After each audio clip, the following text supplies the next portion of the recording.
Energy vampire is someone who's taking your energy away or pulling the energy from the team, doing things that aren't helpful for the team and is actually hurting the team in general. Okay. So be completely honest with yourselves. All right. I want you to be completely honest right now. If you, parents, coaches, and athletes right now, can tell me that you've been an energy vampire before, I want you to drop a heart or drop a like or something, because let's be honest. We are human. We are not perfect. We do not get hits every time we get up to bat. And sometimes we get mad at ourselves. I'm here to tell you this week, it is okay to get mad at yourself. It is okay to get frustrated. We play a game that tests us tremendously. So it is our job not to sit and sulk and not to bring energy away from our teammates, but to burst out positive energy across the team. Because if you constantly, if every time you get out, you drop your head and you drop your eyes and you want everybody to feel bad for you, you are not, one, helping your team at all. And two, you are not helping yourself get out of your slump. So give me a comment or a heart or a like that at some point in time, you may have actually stolen energy from your team. Odds are you have, because you're human. But today we're going to talk about how we can get away from being an energy vampire and actually sharing energy with others.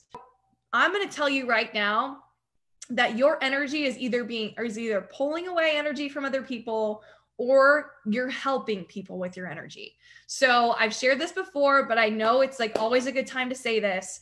Things that got me out of my head, things that got me out of feeling bad for myself, the best tip that I can give you is put your energy into somebody else. And I'm not saying negative energy. I'm saying if you see someone on your team that's doing well, your job is to legitimately give them your energy. Give them whatever energy you have in the tank. So if they got a single, you better be the loudest one in the dugout, because I'm telling you right now, the best way to feel good about yourself is helping someone else. Can I get an amen? Can I get an amen? Helping someone else is how you get out of your own rut.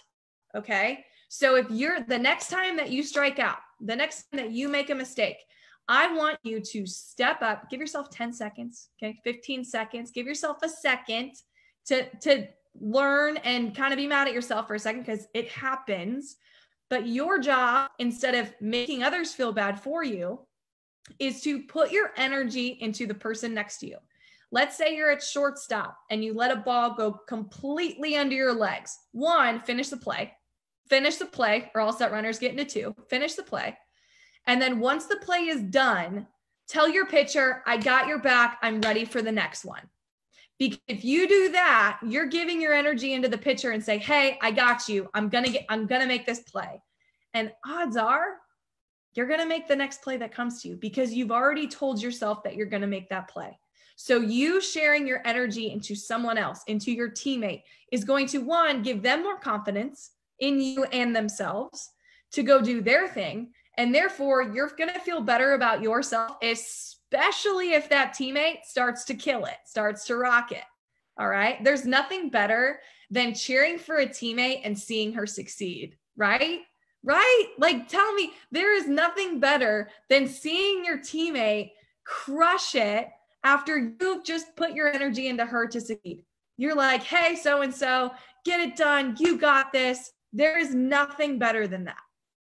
Can I get an amen? Paula, yes, positivity. So true. Ariel's giving me a thumbs up. I love that. Hits190 said, what's your website? AshleyBtraining.com is the website. You cannot buy any of my stuff on my website yet, but you will be at some point in time. And I will make sure that I lead you there on TikTok. Follow me on Instagram. That's where I hang out most. But you guys can check out that. Players feed off of coach's energy as well. Yes. Coach Tyler Elliott in the house. If you guys don't know, he is a podcast host for Going Yard Podcast. They are bomb.com. Go listen to our episode. We had so much fun on there. I need you guys on my podcast. Let's be real. But Tyler said players feed off of coach's energy as well. Yes. So my biggest tip for coaches hanging out with us right now is to tell you that Don't ask for your team to give energy. That's like one of the worst things that coaches can do. Don't ask for your team to have energy. Don't go looking at your dugout and say, hey, team, give me more energy. Because I'm going to tell you right now, if you're in the dugout, does that make you want to have more energy? No, it feels forced. Forced energy is not fun. But coaches, what you can do instead of forcing the energy is be the energy. Be it. Be the energy you wish to see for your team. And if you want your team to get hyped, I'm telling you right now, if one of your hitters gets a hit, you start jumping up and down and acting silly, your teammates, one, gonna laugh, and two, they're gonna be like, heck yeah, that was awesome. And they're gonna follow in your footsteps. So coaches that are listening, I want you to know that and I'm so glad that Tyler Elliott said that. You guys, as coaches, you guys bring it. Like, bring the energy you wish to see your team have and watch them follow in your footsteps. It really, really works. Jason Ort said the same thing that Tyler Elliott said about coaches bringing the energy. I love it. Jason, I love it. Same thing can be said about coaches who let questionable calls by an ump affect their mood and attitude. So good, Jason. So true. So a negative energy vampire could also be a coach who's doing that, who's letting one bad play or one bad call by an umpire affect their mood. Because if a coach allows the umpire's call affect their mood and they get really mad and they're kicking dirt and they're acting silly and bad and awful, guess who you just gave permission to do that to? Your entire team. You do not want to be an energy vampire in that regard. Well, you never want to be one. But when you kick the dirt and get mad about an umpire's call, if you're a coach, your players are now in the mindset of, oh, if coach can do it, I can do it. So please understand that you as coaches are in charge of your energy. And if you bring negative energy, guess who's going to read it? And guess who's probably going to have the same energy? Your team. All right. And I'm calling you out because, one, if you know it, if you feel like you may have been this, just realize you can make a change today.